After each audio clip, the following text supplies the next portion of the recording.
waxaad arkaysaani waa ciidamada badda ee Ingiriiska oo madaafiic ku qaraacaya magaalada Laasqoray. Arrinkan sidoo ku dhacay idinka warramay markaa dawladda daraawiishta ayaa waxa uga imaanayay qalalaase iyo colal fara badan oo ka imaanaya eriyadan colkaas oo markaa Ingiriiska ku soo hubeynayay dabcan. marka daraawiishtu si ay waxyeelada uga nabad galaan xalna ugu raadiyaan arrinka waxa ay ka fiirsan weydeen inay colku ka ciyaan guutooyina tan iyo Laasqoray ilaa Laasqoray deegaanadeeda soconaya. daraawiishtu waxa ay markaa guutooyinku u direen inay socdaan ilaa iyo Laasqoray kadibna ay qabsadaan deegaanka.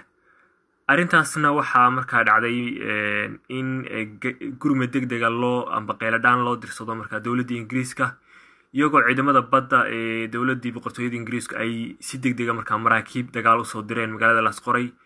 kadibna ay madaafiicdan aad arkayso ku qaraaceen markii daraawiishtu ay qabsatay taasoo markaa u ogolaatay Ingiriiska in ay dib uga riixaan guutooyinkii daraawiishta ee markaa ku habsaday Laasqoray. waa sida ay sheegayaan halkan markaa title-ka waxa weeye dhibaatooyinka ka taagnaa ee ka haystay boqortooyada Ingiriiska dhulka ay markaa sheeganaysa inay xukunto oo ay Soomaaliya kamid ahayd. halkan waxa weeye markaa dad kii ku waxyeeloobay dagaalada labada dhinac ahaa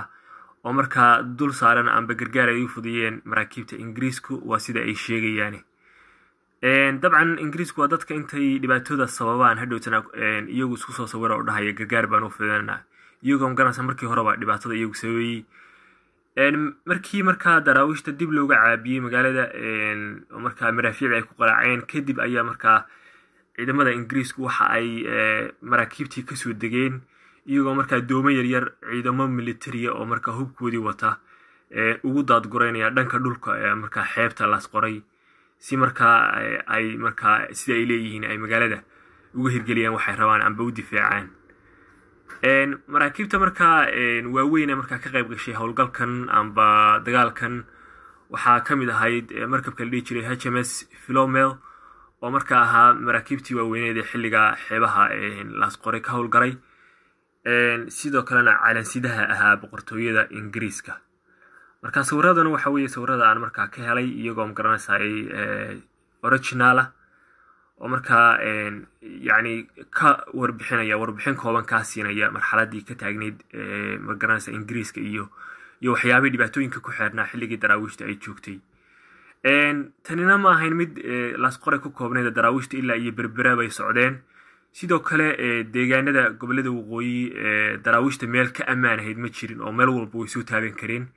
maadaama ay sidoo kale berbera gudaha u galeena sawirro kamaan helin laga sayaaba mustaqbalka inaan helo. marka tanana waxay ku tusinaysaa magaranaysaa dhibaatooyinkii amba marxaladihii dhulka loo soo maray iyo sida magaranaysaa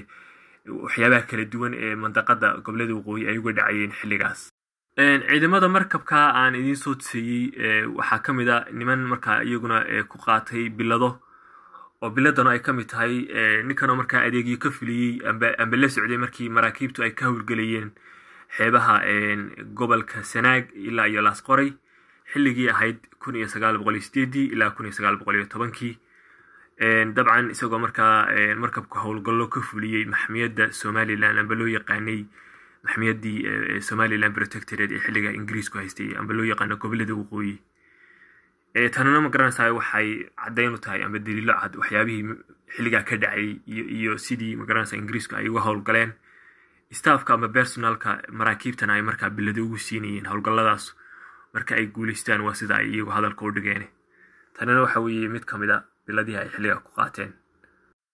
inkastoo ciidamada Ingiriiska iyo dawladda boqortooyada Ingiriisku xilliga ay iska dhigayeen kuwa caawinaya maamulka Laasqoray iyo deegaankoodaba oo daraawiish dib uga riixay magaalada sidii ay uga soo riixeen berbera oo kale waxa niyadooda dhabtahay ay soo baxday 12 sano kadib amba 10 sano kadib markii daraawiish la jabiyay 1920 iyagoo markaa warqad dawladda Ingiriisku ay soo saartay ku taxaabaya maamulkii haystay amba madaxii Laasqoray haystay waxba magac sheegi maayay iyagoo markaa berbereegay kadibna berbera intay ka qaadeen 8 sano oo tarxiilida amba xabsi dibadeeda ku xukumay ninka haystay maamulka Laasqoray. taasina waxay ku tusinaysaa in ingiriisku uu inoo caawinayay inta uu daraawiish ka takhalusayey markii uu daraawiish laga takhalusana iyagii mid loogu jeestay cid allaaliya ciddii ingiriiska raacsanaydna mid loogu tegey oo markaa khasab wax la xidho iyo wax maamulkiisa la hoosgeeyo laga dhigay. tanina waxay daliil u tahay falsafada ingiriisku uu aadka caan ugu ahaa oo magaranaysa ahayd divide and conquer amba qaybi oo xukun. isku soo wada duubo tani waxay ahayd markaa in yaroo maqaal yaro kooban aan ka hadlayay dhacdooyinka meelaha ka dhacay eriyadaas ka dhacay iyadoo insha Allah mar kale aan si guud iyo duruufihii ku guddoonsanaa xilligaas iyo waxyaabaha keenay dhibaatadan iyo qaralaasahan iyadoo aan xilli kale insha Allah si faahfaahsan uga hadli doono. dabcan falsafada iyo tekniiga amba xeelada gaalada ee qayb iyo xukun waa wax alaanada taagan oo ummadda Soomaaliyeed ilaa iyo maanta ayna ka baran casharo la qaadan karo.